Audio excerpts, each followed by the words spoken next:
क्या झारखंड का छात्र आंदोलन अब एक बड़े जन आंदोलन की तरफ बढ़ रहा है? क्या जेपीएससी और जेएसएससी परीक्षाओं में कथित गड़बड़ियों के खिलाफ उठी आवाज को अब देश के चर्चित सामाजिक कार्यकर्ता सोनम वांगचुक का भी साथ मिल गया है? और आखिर छात्रों की ऐसी कौन सी 5 मांगे हैं जिनके लिए वो पिछले 12 दिनों से सड़क पर डटे हुए हैं? आइए पूरी कहानी आसान भाषा में समझते हैं। झारखंड में जेपीएससी और जेएसएससी भर्ती परीक्षाओं में कथित अनियमितताओं को लेकर छात्रों का प्रदर्शन लगातार तेज होता जा रहा है। रिपोर्ट के मुताबिक आंदोलन को 12 दिन हो चुके हैं और छात्र अब भी अपनी मांगों को लेकर धरने पर बैठे हैं। इसी बीच इस आंदोलन को एक बड़ा समर्थन मिला है। आंदोलन के अगुवा देवेंद्र नाथ महतो के अनुसार सामाजिक कार्यकर्ता सोनम वांगचुक ने छात्रों के आंदोलन का समर्थन किया है। एक छात्र ने कहा कि वो सोनम वांगचुक के पदचिन्हों पर चल रहे हैं। छात्रों का ये भी कहना है कि अगर सरकार आने वाले दिनों में उनकी मांगों पर फैसला नहीं करती तो आंदोलन को और तेज किया जाएगा।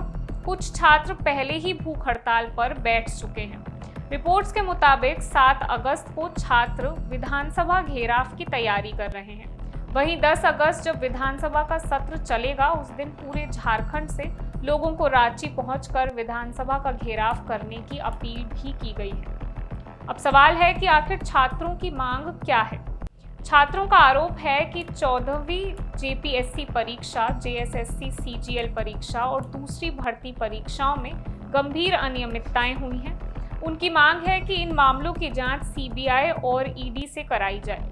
प्रदर्शनकारी ये भी चाहते हैं कि जब तक भर्ती प्रक्रिया में पूरी पारदर्शिता और निष्पक्षता सुनिश्चित नहीं होती तब तक 14वीं जेपीएससी प्रारंभिक परीक्षा को रद्द किया जाए। छात्रों ने परीक्षा परिणामों को लेकर भी सवाल उठाए हैं। उनका दावा है कि 300 में से 299 अंक पाने वाली एक अभ्यर्थी का चयन नहीं हुआ, जबकि कुछ ऐसे अभ्यर्थियों का चयन हो गया जिन्होंने कथित तौर पर 100 में से केवल 48 प्रश्न हल किए थे। इन दावों के आधार पर छात्र पूरी प्रक्रिया की निष्पक्ष जांच की मांग कर रहे हैं। आंदोलनकारी TSR data processing private limited नाम की परीक्षा संचालन एजेंसी की भूमिका पर भी सवाल उठा रहे हैं। उनका आरोप है कि ये एजेंसी पहले से कुछ मामलों में जांच के दायरे में रही है, फिर भी इसे परीक्षाओं का काम दिया गया।